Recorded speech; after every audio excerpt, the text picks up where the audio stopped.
6월 2일 2시 50분입니다. 오후 정리 66. 이승의 지도에 따라서 우리는 보다 작은 현재의 선보다는 보다 큰 미래의 선을, 또한 보다 큰 미래의 악보다는 보다 작은 현재의 악을 욕구할 것이다. 정명, 만일 정신이 미래의 사물에 대하여 타당한 인식을 가질 수 있다면 정신은 미래의 사물에 대해서도 현재의 사물에 대해서와 동일한 감정으로 자극받아 변화될 것이다. 따라서 우리가 이성 그 자체에 주의하는 한 보다 큰 선 또는 악이 미래의 것으로 가정되든 현재의 것으로 가정되든 사정은 동일할 것이다. 그러므로 우리는 보다 작은 현재의 선보다 큰 미래의 선을 또한 욕구할 것이다. QED. 여기서 이승의 지도에 따른다는 것은 확실한 인식을 말하는 것입니다.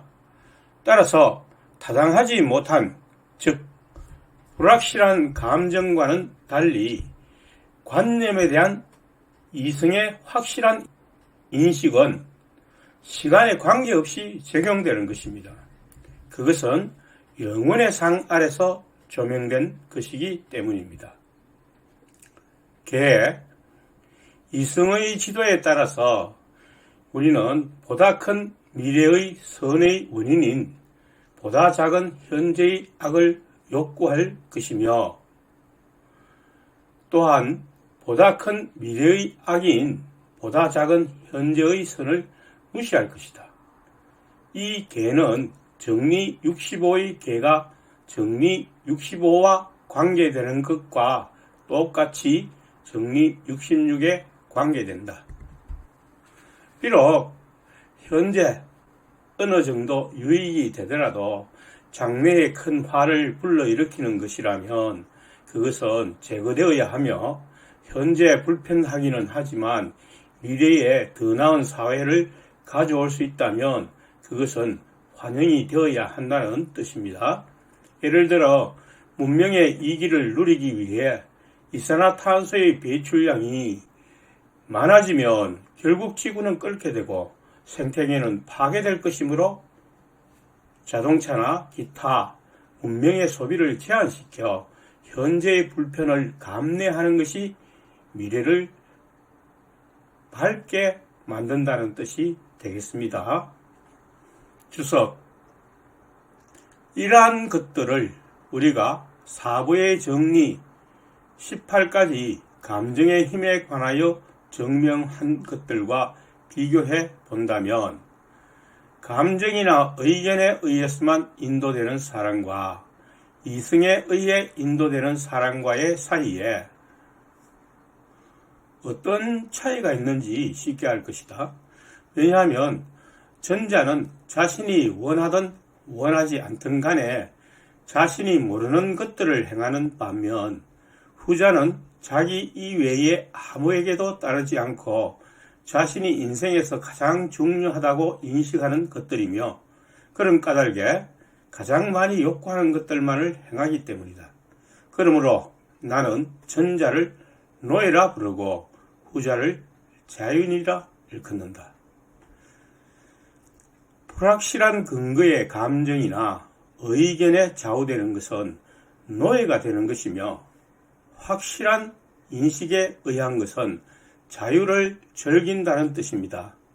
여기서 스피노자가 말하려는 자유가 무엇인지 분명히 규명되고 있는 것입니다. 현대 사회를 관찰할 때에 인간은 돈과 권력의 노예가 되어 있다는 사실을 발견하게 될 것입니다. 이것으로부터 자유인이 되는 길이 바로 스피노자가 말하는 감정으로부터의 자유입니다. 왜냐하면 돈은 기만적인 힘으로 구성되어 있고 건불 10년이란 말처럼 권력은 무상한 것입니다. 이러한 사실을 정확히 인식할 때만 그러한 노예의 감정에서 자유로워져 밥 한 그릇과 잠자리만으로 행복을 느끼는 자유를 갖게 되는 것이라 스피노자는 암시하고 있습니다. 인간은 자연의 질서, 곧 자연의 필연성을 인식할 때 자유를 얻게 된다는 것입니다. 이제는 자유인의 성격과 생활 방식에 관하여 약간 주의해 두고자 한다. 정리 67입니다.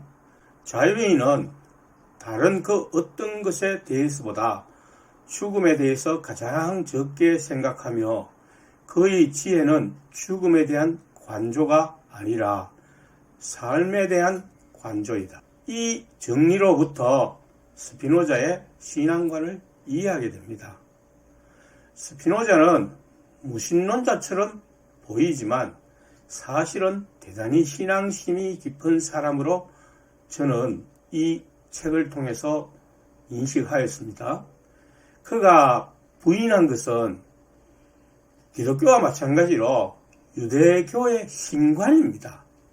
신이 인간처럼 분노하고 질투하는 그런 감정의 신을 부인하고 있으며 자연의 질서에서 벗어나는 기적, 이를테면 해가 중천에 하루 동안 머문다든지 인간이 바다 위를 걷는 등의 초자연적 기적을 비판하고 있는 것입니다.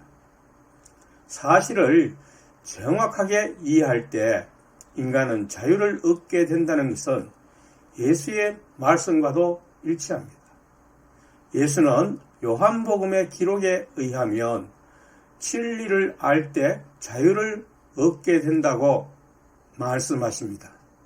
즉 인간은 무언가 불확실한 것에 예속되어 있는 노예가 되어 있다는 것입니다. 스피노자는 그것이 바로 외부적 원인에 의한 수동적 감정이라고 밝힌 것입니다. 그러므로 그가 자유인의 특징을 삶에 대한 관조라고 하였을 때 인간의 참된 신앙은 죽음을 다루는 것이 아니라 생명을 사랑하는 것임을 알게 됩니다. 증명, 자유인, 즉 이성의 지령에 따라서만 생활하는 사람은 죽음의 공포에 의해 인도되지 않는다.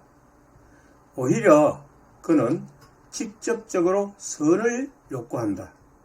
즉 그는 자기의 이익을 추구하는 것으로 기초로 하여 행동하고 생활하고 자신의 존재를 보존한다.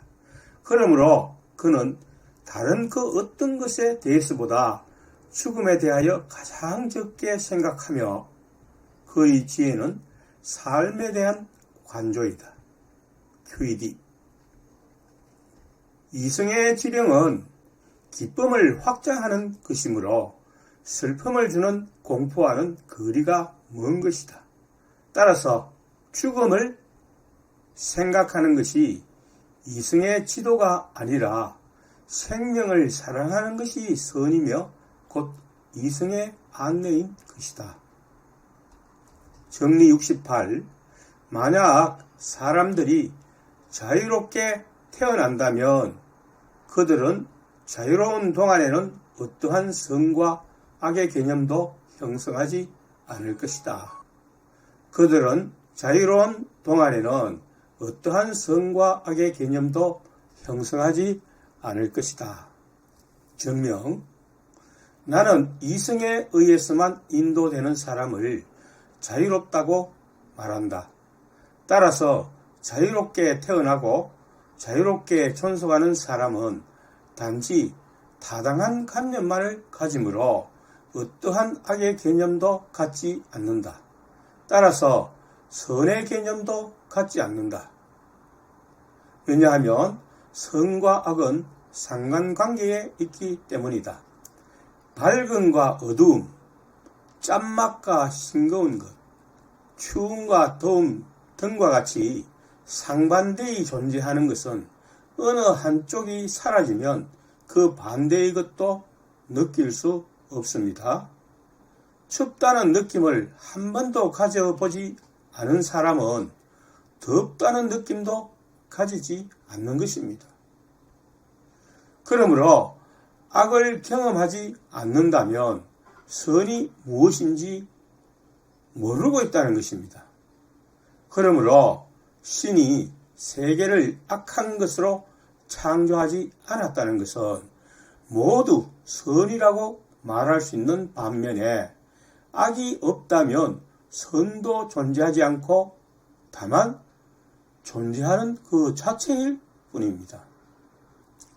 주석 이 정리의 과정이 잘못된 것이거니와 우리가 인간의 본성에만 주의하는 한에 있었으만 또는 오히려 무한한 한에 있어서의 신이 아니라 다만 인간 존재의 원인일 따름인 신에 주의하는 한에 있었으만 생각될 수 있다는 것은 정리사에 의해 명백하다. 정리사는 인간이 자연의 일부가 아니라는 것은 불가능하며 또한 인간이 오로지 자기의 본성에 대해서만 이해될 수 있는 변화만을 경험한다는 것은 불가능하다. 인간이 자유롭게 태어났습니까? 태어날 때부터? 아니죠. 그러나 이 정리에서 자유롭게 태어났다고 가정한다면 그 말이죠. 가정하는 것은 인간 존재의 원인으로서만 신을 국한시킬 때 있을 수 있는 가정이라는 것입니다. 신이 무한한 한에 있어서는 인간이 자유롭게 태어났다고 결코 말할 수 없죠. 왜냐하면 무한한 자연의 일부이기 때문에 인간이 모르는 것이 무한하게 많이 있다는 것이니까 결국 자유를 가질 수가 없는 것이죠. 자유는 어디에서 나옵니까? 정확히 인식하는 데서 나온다는 것이죠.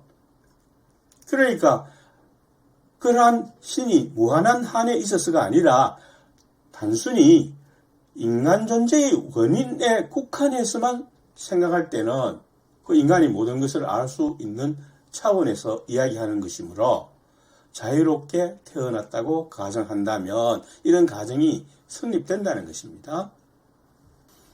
정리사에서는 인간이 무한한 자연의 일부이므로 그 모든 것을 정확히 인식할 수 있다는 것이 불가능하기 때문이다 라는 점을 설명하기 위해서 정리사를 인용한 것입니다. 신은 모든 관념을 정확히 알고 있다는 것을 인간에게 가정한 정리라는 것입니다. 이것과 우리가 이미 증명한 다른 것들은 모세가 최초의 인간에 관한 그 이야기에서 암시한 것처럼 보인다. 왜냐하면 그 이야기에서 생각되고 있는 신의 능력은 인간을 창조한 그 능력, 즉 인간의 이익만을 고려한 그 능력뿐이기 때문이다. 그래서 우리에게 전해지는 이야기는 이러하다. 여기서부터는 성서 창세기에 나오는 아담과 하와에 관한 이야기에 대해서 스피노자의 해석을 담고 있습니다. 즉, 신은 자유로운 인간에게 선과 악을 알게 하는 나무 열매를 먹는 것을 금하였다. 자, 처음 인간은 자유롭다고 했죠. 왜? 선과 악을 모르는 상태이니까 아무거나 해도 아무런 제지를 받지 않는다는 뜻입니다. 인간은 선악을 모르는 상태를 자유롭다고 해석한 것입니다. 왜냐하면 그는 선만을 인식하기 때문에 악이 무엇인지 모르는 상태이니 결국 선악의 구분이 없다는 뜻입니다. 그리고 인간은 그것을 먹자마자 살기를 바라기보다는 죽음을 두려워하였다. 성경에 그렇게 묘사가 되고 있죠.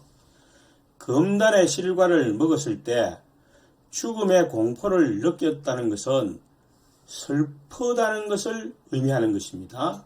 곧 악에 대한 인식인 것입니다. 비로소 선악의 인식이 발생하였다는 것을 알 수 있게 해주는 것입니다. 그 맥락에서 또 인간은 자기와 본성이 일치하는 여인을 발견했을 때, 즉 하와를 말하는 거죠. 처음에는 혼자 있다가 잠들고 난 이후에 신이 하와를 창조해서 아담에게 안내했죠. 그때를 얘기하는 것입니다. 자연에서 그녀보다 더 자기에게 유익한 것이 있을 수 없다는 것을 알았다. 몹시 기뻤다는 얘기죠. 인간의 본성과 가장 일치하는 것은 인간이죠. 따라서 그는 자기의 본성과 일치하는 인간 여성을 처음 만났을 때 몹시 기뻐한 것입니다. 왜냐하면 자기에게 가장 유익한 존재이기 때문입니다. 본성이 같으니까. 그러나 그는 짐승들이 자신과 유사하다고 생각한 이후에는 곧 그것들의 감정을 모방하여 자기의 자유를 잃기 시작하였다. 이 부분은 좀 비약적인 해석이라고 생각이 듭니다. 왜냐하면 짐승과의 관계로만 지내다가 여자를 만났기 때문이죠. 따라서 여자를 만난 후에 짐승들을 모방하였다는 것은 동의할 수 없는 비약입니다. 물론 짐승과 거래한 내용이 살짝 나옵니다. 그 이름을 지었다는 내용이 나오고 있죠. 오히려 그가 자유를 잃은 것은 금단의 실과를 먹고 무엇이 선이고 무엇이 악인지를 알았다는 데서 비롯된 것입니다. 그것은 타당하지 못한 인식에 의해 행동하기 시작했다는 것을 의미하기 때문에 그러한 수동적 감정에 예속되기 시작했음을 알려주는 것입니다. 그러니까 아담이 그 실과를 먹고 죽음에 대한 공포를 느끼기 시작했죠. 왜냐하면 신이 그것을 먹는 날에는 정령 죽으리라 라는 그 선언을 머리에 되새기기 시작한 것입니다. 그러니까 공포를 느꼈다는 것은 곧 그가 수동적 감정에 의해서 비로소 지배되기 시작했다는 것입니다. 그전에는 그런 일이 전혀 없었죠. 항상 그에게는 기쁨만이 있었기 때문에 그것이 기쁨인지 슬픔인지를 그 자체를 모르는 상황입니다. 그런데 비로소 공포를 느끼기 시작한 이후로부터 선과 악에 대한 개념이 발생하기 시작했다는 거죠. 반대쪽의 감정을 이해함으로써 뜨거운 것과 차가운 것, 더위와 추위 등과 같이 상대되는 것을 통해서 선과 악을 구분하기 시작했다는 것입니다. 이 자유를, 그러니까 아담이 처음 누렸던 자유를 나중에 족장들이 그리스도의 정신에 의해, 즉 메시아십이라고 하죠. 메시아십에 의해, 즉 신의 관념에 의해 인도되어 회복하였는데, 이 신의 관념은 인간이 자유롭게 되기 위한, 또한 우리가 이전에 증명한 것처럼 인간이 자기를 위하여 욕구하는 선을 다른 사람들을 위해서도 욕구하도록 하기 위한 유일한 기초이다. 그러니까 이 말은 아담이 선악과를 먹기 전에 누렸던 그러한 자유를 나중에 족장이라는 인간을 통해서 그것이 회복되었다는 것입니다. 그 회복된 방법이 성경에 생략되어 있지만 스피노자는 그것을 그리스도의 정신, 메시아십으로 보고 있다는 것입니다. 그것이 곧 다른 말로 신의 관념이라는 것입니다. 그래서 그 예로서 아브라함을 들 수 있습니다. 성경에 아브라함이 믿음의 아버지라고 언급되기 때문입니다. 아브라함은 타당한 인식을 통하여, 즉 신에 관한 정확한 인식을 통하여 자유를 누렸다는 것을 성서에서는 그가 신과 하나님이라고 되어 있죠. 하나님과 법관계를 유지했다는 것으로 알려주고 있습니다. 그리하여 그는 천하 만민이 자유를 얻게 되는 사회를 갈망하였고, 그러한 아브라함에게 신은 그의 후손을 통하여 그의 선이 이루어질 것을 약속한 것입니다. 정리 69입니다. 자유로운 인간의 덕은 위험을 회피하는 데 있어서도 위험을 극복하는 데 있어서와 같이 위대한 것으로 나타난다. 정명, 감정은 그것과 반대되는, 그리고 억제되어야 할 그 감정보다 더 강력한 어떤 감정에 의해서가 아니면 억제될 수 없고 제거될 수도 없다. 이 부분은 정리 7도 그 내용을 담고 있지만 정리 1에서 태양의 표상으로부터 그 이후 자세하게 다루었던 내용입니다. 즉 감정이 제거되기 위해서는 더 강력한 다른 감정이 아니면 안 된다는 사실을 태양의 표상을 설명하면서 자세히 다루었죠. 그런데 맹목적인 대담과 공포는 똑같은 것으로 생각될 수 있는 감정이다. 이 맹목적 대담이라는 것은 우리의 일상용어로 만용이라는 것입니다. 이 만용과 두려움은 대립되면서도 수동적 감정이라는 점에서 일치하는 것입니다. 맞죠? 그러므로 대담을 억제하기 위해서는, 즉 만용을 부리지 않기 위해서는 공포를 억제하기 위해서 필요한 것과 같은 정도의 정신의 덕 또는 정신의 강함이 필요하다. 즉 자유로운 인간은 위험을 극복하려고 깨할 때와 같은 정신의 덕으로서 위험을 회피한다. 공포, 즉 두려움은 죄를 범하게 하는 요소를 제거하는 역할을 할지 모르지만 그것은 선을 행함으로 인하여 죄를 범하지 않게 하는 것에 비해 저급한 요소이듯이 만용도 참된 인식에서 비롯된 용기를 넘어서는 만용을 피하고 극복할 수 있는 것이다. 공포의 감정을 제거하는 방법을 그대로 만용을 제거하는 데도 적용이 된다는 것입니다. 그러므로 자유로운 인간에게 있어 적시에 돕히는 전투와 같이 큰 용기의 발현이다. 즉 자유로운 인간은 전투를 택할 때와 같은 용기 또는 정신의 결연함으로 도피를 택한다. 자유인은 유익하지 못한 대화나 해악의 행동을 피하게 되는 것입니다. 이성의 지시, 곧 단호한 정신으로 그것들을 거부하게 되는 것입니다. 이것이 자유인의 특성이라는 것입니다. 한 가지 특성이죠.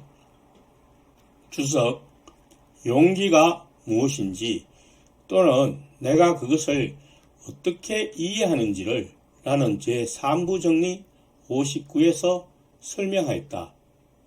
그리고 위험이라는 것을 라는 슬픔, 미움, 불화 등과 같은 어떤 해악의 원인이 될 수 있는 온갖 것으로 이해한다.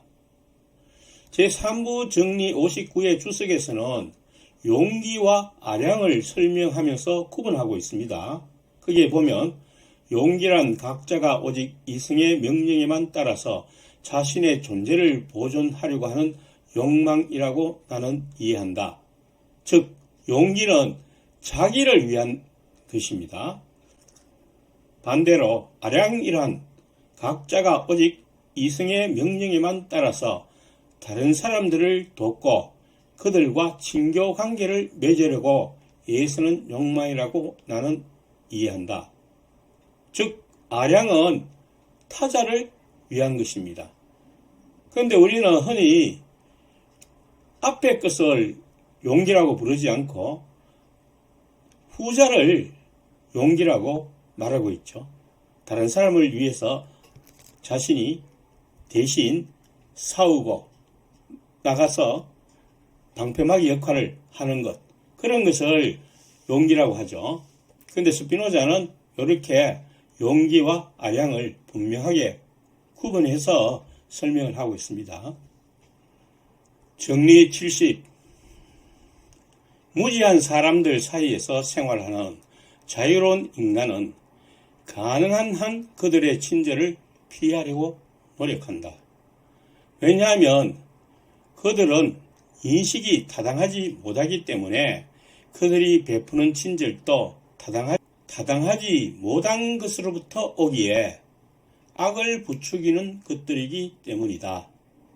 증명, 각자는 자기의 성향에 따라서 무엇이 선인지를 판단한다. 이게 성향은 그 사람의 기질을 말하는 것입니다. 앞에서는 의향이라고 번역이 된 것 같은데 여기서는 성향이라고 번역이 되었습니다. 영어 번역에서는 똑같이 temperament 해서 그 인간의 감정적 기질을 의미하고 있습니다. 그러므로 타인에게 친절을 베푼 무지한 사람은 자기의 성향에 따라 그것을 평가할 것이다. 그리고 만일 그가 친절을 받은 사람이 그것을 더 작게 평가하는 것을 본다면 슬픔을 느낄 것이다. 그러나 자유로운 인간은 다른 사람들과 친교를 맺으려고 힘쓰지만 그들의 관점에서 덩까인 친절로 보답하려고는 애쓰지 않고 오히려 자신과 다른 사람들을 자유로운 이성의 판단에 의하여 인도하려 하고 자신이 가장 중요하다고 인식하는 것들만을 행하려고 애쓴다. 그러므로 자유로운 인간은 무지한 사람들의 미움을 사지 않기 위해서 또한 그들의 충동이 아니라 오직 이성에만 따르기 위해서 그들의 친절을 가능한 한 피하려고 노력할 것이다. 간단하게 말하면 그들은 인식이 타당하지 못하기 때문에, 즉 사물에 대한 정확한 관념을 가지고 있지 않기 때문에 그들이 베푸는 친절도 정확하지 못한 것으로부터 오기에 악을 부추기는 것들이기 때문입니다.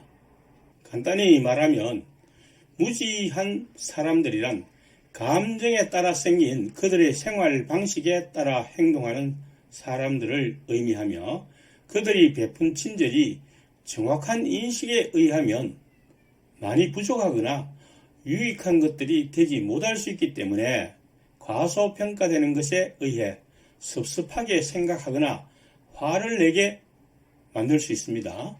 또한 그들의 입장에서 보답이 없거나 작다고 생각할 수 있기 때문에 반목이 생기는 것을 피하기 위해 가능한 한 그들의 도움을 받지 않으려고 하는 것이다.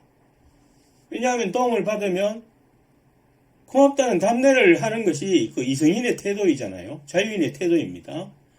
그런데 그 도움 자체가 타당하지 못한 인식에서 비롯된 것이기 때문에 과연 이런 도움을 받으면 다음 결과가 이렇게 행동을 해야 하는데 라는 것이 잘못되어 있다고 생각하기 때문에 그런 도움을 받지 않으려고 한다는 것입니다. 만일 그렇게 생각해서 가소평가하거나 별거 아닌데 그 잘못된 거 아니냐 이런 식으로 비판적으로 본다면 그 사람들은 화를 내게 되고 반목하게 되겠죠. 그래서 그것을 피하기 위해서는 친절을 베풀더라도 가능한 한 피하라는 것입니다. 주석, 나는 가능한 한이라고 말한다. 왜냐하면 사람들이 비록 무지할지라도 그들 역시 인간이며 긴급한 상황에서 최선의 원조를 제공할 수 있기 때문이다. 그렇죠? 위급한데 그들이 원조해 주겠다는 것을 피하면 자기가 그 위급상을 대처할 수가 없잖아요. 가령 병원에 가야 되는데 혼자서 쓰러져 누워있는데 그들이 도움을 베풀면 나 혼자 누워있을 거야 이렇게 거절할 수가 없는 것입니다. 그래서 그러한 긴급한 상황에서 최선의 원조를 제공할 수 있다는 것입니다. 경우에 따라서. 그러므로 그들로부터 친절을 받아들이고 그들의 기호에 맞추어 감사의 답례를 하는 것이 필요한 경우가 종종 있는 법이다. 게다가 친절을 피하는 데 있어서도 우리는 그들을 경멸하는 것처럼 보이지 않도록 조심하지 않으면 안 된다. 이 예가 성경에도 나와 있어요. 그러니까 우리가 도움을 거절할 때는 마치 그 도움이 무익하거나 필요 없어서 너희 같은 사람들에게서 도움을 받지 않겠다는 그런 경멸적인 태도로 보이지 않도록 매우 조심해야 한다는 것입니다. 즉, 그들의 미움을 피하려고 꾀하다가 그들을 성나게 해서는 안 된다. 그러므로 친절을 피하는 데 있어서 우리는 무엇이 유익한 것이고 무엇이 명예로운 것인지를 고려하지 않으면 안 된다. 정리 71. 오직 자유로운 사람들만이 서로에게 진실로 감사한다. 그러니까 정리 71은 정리 70과 이렇게 대립되어서 나온 정리이죠. 정명, 오직 자유로운 사람들만이 서로에게 진실로 유익하며 가장 친밀한 우정의 인연으로 서로 결합하고 똑같은 사랑의 열매로서 서로를 이롭게 하려고 노력한다. 그러므로 오직 자유로운 사람들만이 서로에게 진실로 고마워한다. 마음이 통하는 사람끼리, 쉽게 말하면 마음이 통하는 사람끼리 서로 감사하고 서로 도움을 주고 받고 할 수 있다. 그런 말이죠. 그러니까 자유인이니까 자유인끼리 서로 마음이 통하게 되죠. 정리 70과 비교되는 정리입니다. 자유인은 무지한 사람들과 가능한 한 그들의 친절을 피하려고 하지만 자유인끼리는 서로 도움을 주고 받으며 감사할 수 있다는 것입니다. 주석, 맹목적 욕망에 의해 인도되는 사람들이 서로에게 표시하는 감사는 대개 감사라기보다는 오히려 거래 또는 책략이다. 그러니까 그것은 사실상 감사가 아니고 어떤 수단으로서 작용한다는 거죠. 내가 줬으니까 다음에 너 이런 약속을 지켜야 돼. 뭐 이런 식으로 하나의 책략으로 볼 수 있다는 것입니다. 또 망언은 감정이 아니다. 그렇지만 망언은 사람의 도리가 아니다. 받은 친절을 잊어버리는 것은 감정에 의해 발생하는 것은 아니지만 그렇다고 인간의 도리도 아닌 것입니다. 은혜를 받았으면 그것을 간직하고 갚아야 되겠다는 생각을 가지는 것이 이성인의 자유인의 도리라는 것입니다. 반면에 자기가 베푼 은혜, 호의들은 잊어버려야 하는 것입니다. 다른 사람들로부터 다시 돌려받아야지 하는 생각을 가진다면 그것은 선이 아닙니다. 왜냐하면 그것은 대체로 인간이 과도한 미움, 분노, 오만, 탐욕 등으로 자극받아 변화되어 있음을 나타내기 때문이다. 다른 한편으로 어리석음 때문에 은혜에 보답하는 고마움을 모르는 사람은 배은망덕하지 않다. 어리석기 때문에, 잘 모르기 때문에 은혜에 보답하는 그 감사를 나타내지 않는 사람들에 대해서는 배은망덕하다 이렇게 생각해서는 안 된다는 것입니다. 하물며 음란한 여자의 선물에 의하여 동요되지 않는 사람 또는 도둑의 선물에 의하여 그의 작물을 은닉하도록 동요되지 않는 사람 혹은 이와 비슷한 다른 사람의 선물에 동요되지 않는 사람은 더욱더 배은망덕하지 않다.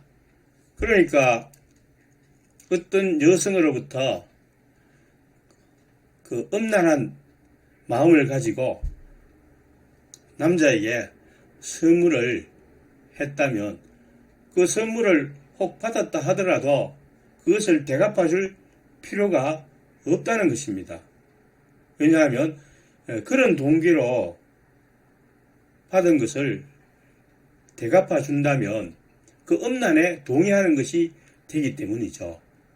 또 도둑이 훔친 물건을 선물해 준다면 그것을 알고서 그것을 감추어 두는 그런 역할을 하지 않겠다는 것입니다. 그 선물을 받는 것은 나중에 돌려줘야 된다는 어떤 그 묵시적인 그 암시가 들어있기 때문에 작물이나 마찬가지죠.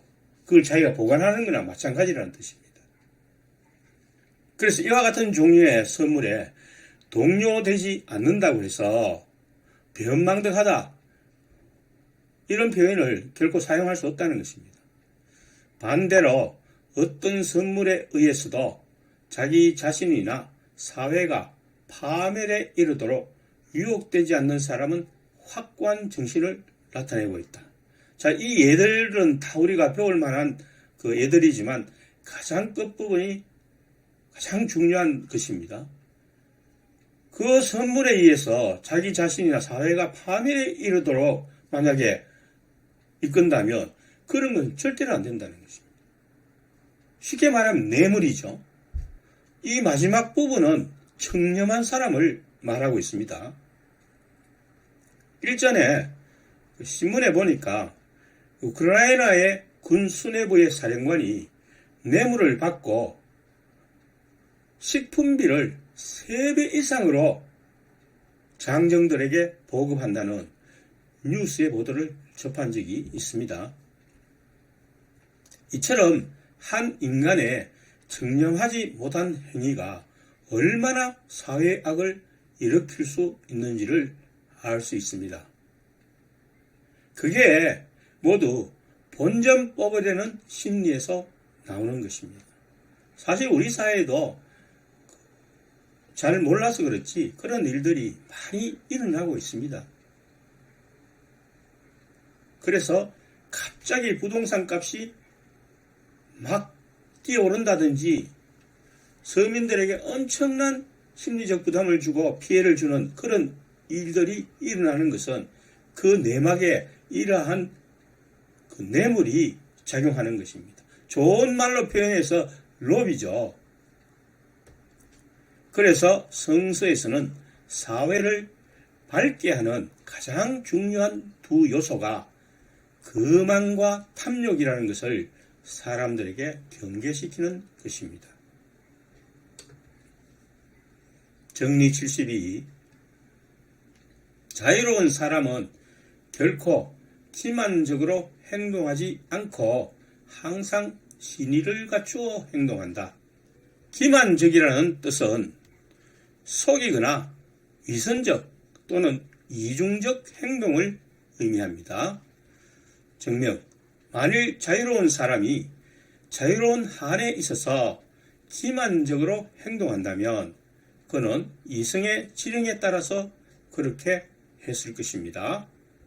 그러므로 기만적으로 행동하는 것이 하나의 덕이 될 것이고, 따라서 자신의 존재를 보존하기 위해서는 각자가 모두 기만적으로 행동하는 것이 더 나을 것이다.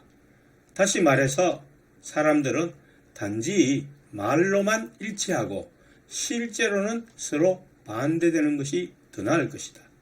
그러나 이것은 부조리하다. 그러므로 자유로운 사람은 QED. 기만적인 행동이 이성에 의한 것은 아니라는 것을 기律법으로 증명하고 있습니다. 간단히 다시 표현을 하면, 즉 기만적인 행동이 이성에서 나온 것이라 가정하자. 그렇다면 모든 자유인은 기만적으로 행동하고 남을 속일 것이다. 그러나 이것은 자유인이 서로를 유익하게 하고 덕을 세운다는 정의에 위배된다.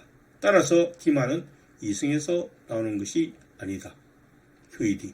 자, 이렇게 요약 증명을 할 수가 있죠. 그래서 이 감정 부분에서 스피노자가 어떤 도덕적인 것을 많이 이야기하고 있는데,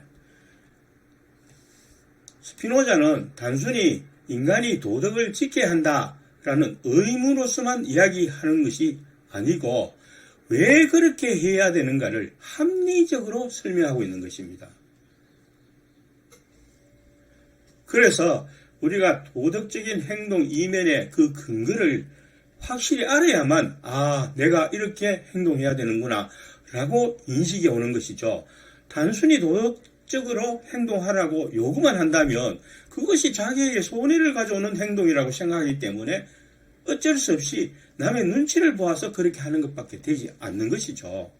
그래서 우리가 왜 도덕적으로 행동해야 되고 왜 우리가 남의 유익을 위해서 마음을 쓰고 행동해야 되는가를, 그 근거를 확실하게 스피노자는 제공하고 있는 것입니다.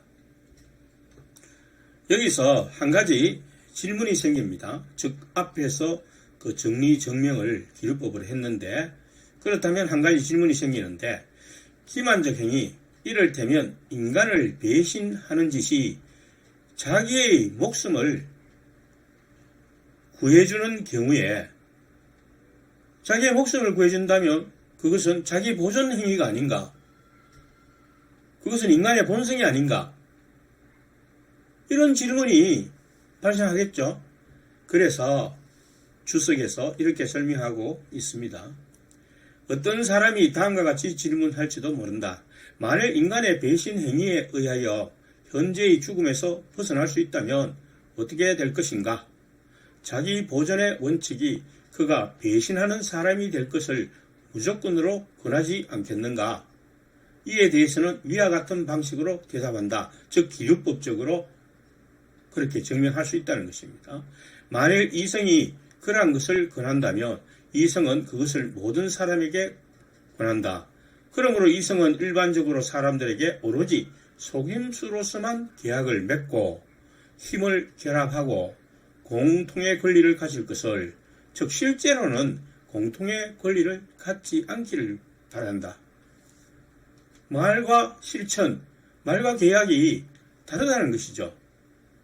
그러니까 이런 식으로 어떻게 사회가 성립이 되겠는가? 자유인의 방식이 성립이 되겠는가? 불합리하다는 것입니다. 스피노자는 답변으로서 같은 기luật법의 방식으로 설명하고 있습니다. 만일 그러한 모든 사람들이 속임수를 쓰게 될 것이고 그것은 사회를 어둡게 만들 것이라는 점으로 모순을 설명합니다. 여기서 피의자의 딜레마가 떠오릅니다. 아마 여러분도 많이 들어보았을 것입니다. 용의자의 딜레마 혹은 죄수의 딜레마라는 것인데 간단히 설명을 해보겠습니다. 공범으로 의심되는 두 명의 피의자는 사전에 어떤 일이 있어도 자백하면 안 된다는 굳은 맹세를 하였습니다.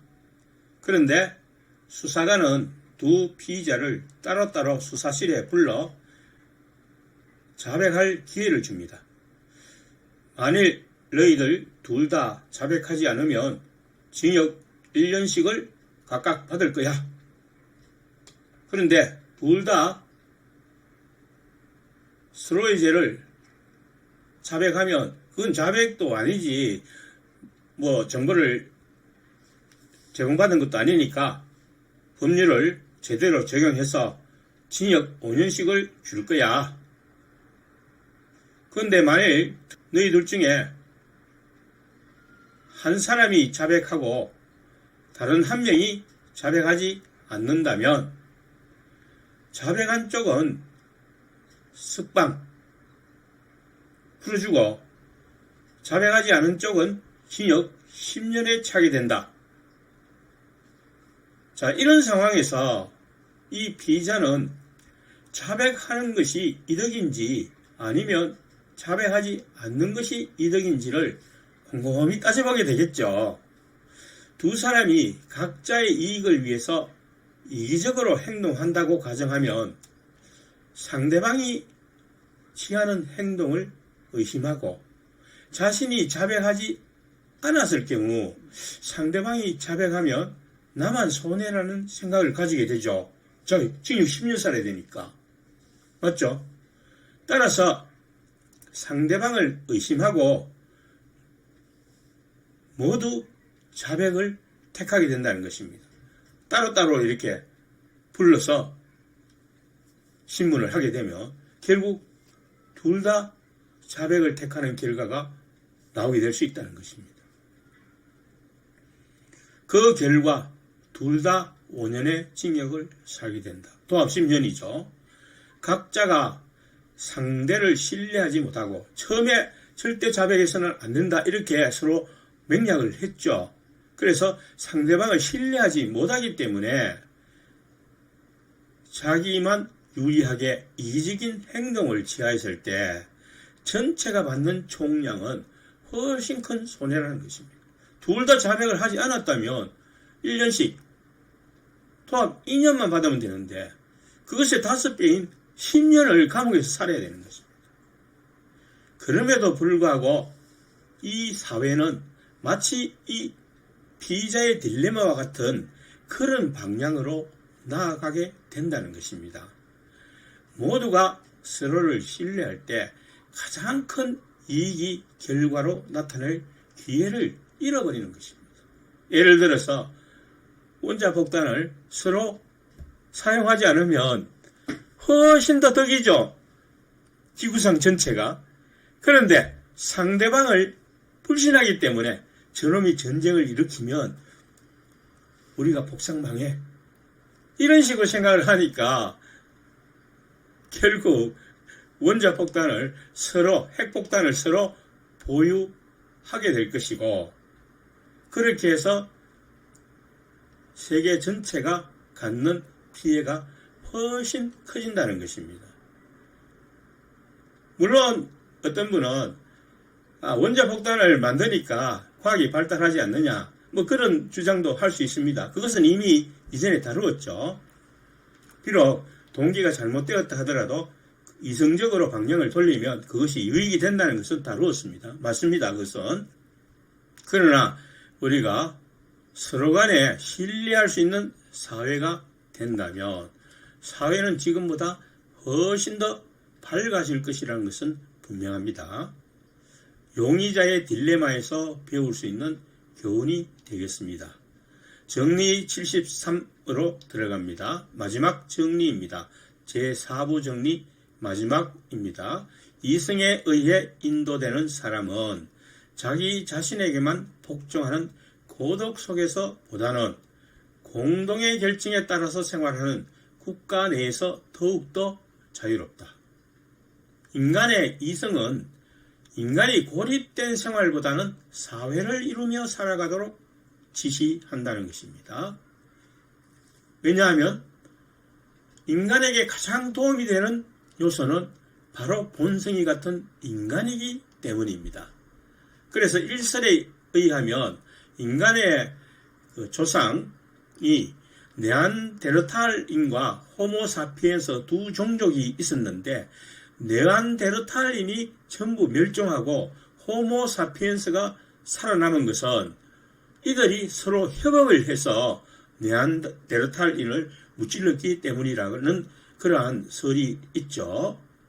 그래서 인간은 서로 협조하면서 사회를 이루어 살아나갈 때 가장 유익하게 된다는 것입니다.